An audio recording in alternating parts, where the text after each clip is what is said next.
మరి ఈ programme success చేసిన ప్రతి కార్యకర్తలకు, నాయకులకు, అధికారులకు,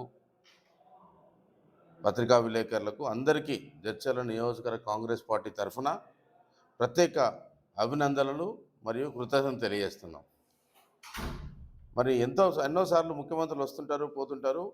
మరి ఇలాంటి రేవంత్ రెడ్డి పాలమూరు బిడ్డ ముఖ్యమంత్రి అయిన తర్వాత 2 రోజులే జిల్లాలో ఉండి మరి పెండింగ్ ప్రాజెక్టులు పూర్తి చేయడానికి కంకణం కట్టుకొని ప్రతిదీ రివ్యూ చేసి మరి చివరి రోజు అయిన నిన్న ఉద్దండాపూర్ రిజర్వాయర్ని చూసి మరి అక్కడ కంప్లీట్ కావాల్సిన పనులన్నీ కూడా రివ్యూ చేసి వారికి కావాల్సిన డబ్బు కూడా ఇంకేదో మనకు ఒక 400 ఎకరాలు ల్యాండ్ అక్విజిషన్లకు డబ్బులు ఇచ్చేది ఉంది. వాళ్ళెక్కడికి కూడా ఇస్తానని చెప్పి నేను మాట ఇచ్చిండ్రు.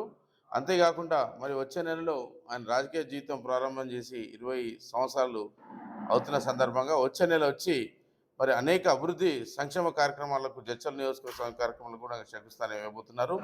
ఇప్పుడు నిన్నొచ్చిన మీటింగ్ అంతా కూడా రిజర్వాయర్ల మీటింగ్ కాబట్టి మేము కూడా అంతా కూడా ఉద్దండాపూర్ నిర్వాసితులకు మరి గత 10 సంవత్సరాలు కూడా గత ప్రభుత్వం చేయని పనులన్నీ చేసినందుకు ఆ సభ ఉద్దండాపూర్ నిర్వాసితుల కోసం అంకితం చేస్తూ వాటి సంక్షేమంపై, వాటి అభివృద్ధిపైనే నిన్నంతా కూడా ముఖ్యమంత్రి గారు, మా ఎమ్మెల్యే గారు కాన్సన్ట్రేట్ చేసిరు.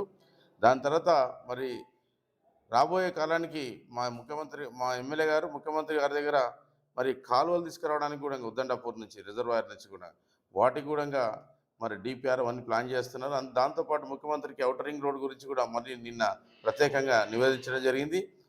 మరి డిపిఆర్ త్వరలోనే టెండర్ వేసి అక్కడి నుంచి గంగాపూర్ నుంచి స్టేట్ హైవే కింద మళ్ళీ వనపర్తి కలపటందుకు కూడా రెండో ప్రణాళిక కూడా ముఖ్యమంత్రి గారికి మరి వివరించడం జరిగింది. త్వరలోనే ఇవన్నీ వస్తాయని ఆశిస్తూ మరి ఈ బహిరంగ సభను విజయవంతం చేసిన ప్రతి ఒక్కరికి మరొకసారి కృతజ్ఞతలు తెలియజేస్తూ మీ అందరికీ ధన్యవాదాలు కూడా తెలియజేస్తాం. అయితే సార్ నిన్న ముఖ్యమంత్రి గారు వచ్చారు కానీ కాకపోతే ఇలాంటి వరదలు కురిపించలేదు, ఏదో మాత్రమే అని మాట్లాడారు. ఇలాంటి హామీలు కూడా ఇవ్వలేదని చెప్పేసి మేము నిన్న వచ్చింది పెండింగ్ ప్రాజెక్టులు పూర్తి చేయడానికి వచ్చారు. కొత్త హామీలు ఏమి కాదు. మీరు గతంలో ప్రభుత్వం చేసి వదిలేసిన ప్రాజెక్టులన్నీ పెండింగ్ ఎన్నికి వచ్చిండు. అవి చేయడం అంటే వరం ఇచ్చినట్టే కదా. ఉద్దండాపూర్ వాసులకు R&R ప్యాకేజీల కింద డబ్బులు రావాల్సిన పైసలు రాకుంటే ఫర్దర్ ముందుకెందుకు అవుతుంది? మా ముఖ్యమంత్రి వరాలు ఇచ్చి కాదు, వరాలు ఇచ్చేసిన తర్వాతనే వచ్చిండు. ఎందుకు కదా సార్, డబ్బులు వేసిన తర్వాత వాళ్ళ అకౌంట్లో డబ్బులు పడ్డాకనే వచ్చి మీటింగ్ అటెండ్ అయ్యండి. వారు రాకముందే డబ్బులు ఇచ్చి వచ్చిండ్రు. గత ప్రభుత్వాలు ఎట్లా చేస్తున్నాయంటే వరాలు ఇవ్వడానికి వస్తుంది కానీ వరాలు అమలు చేయడానికి రాకపోతుండే. మా ముఖ్యమంత్రి గారు వరాలు అమలు చేసి వచ్చి అమలు చేసినామని చెప్పడానికి వచ్చింది. అదే తేడా. రేవంత్ లేదు, మాకు ఒక ప్రణాళిక ఉంది. ఊరికనే మేము ప్రణాళిక లేకుండా మా ఎమ్మెల్యే గారు ముందుకోరు. ప్రణాళికబద్ధంగా పనిచేస్తుంది కాబట్టి ఈరోజు ఉద్దండాపూర్ని 2 సంవత్సరాలు ఆయన కంప్లీట్ చేయగలరు. మరొక ప్రణాళిక ఏముంది వారితోన? అభివృద్ధి సంక్షేమ కార్యక్రమాలకి ఈరోజు రేషన్ కార్డులు కానీ, ఈరోజు గతంలో 10 ఏళ్ళు ఇయ్యని రేషన్ కార్డులు ఇచ్చినాం.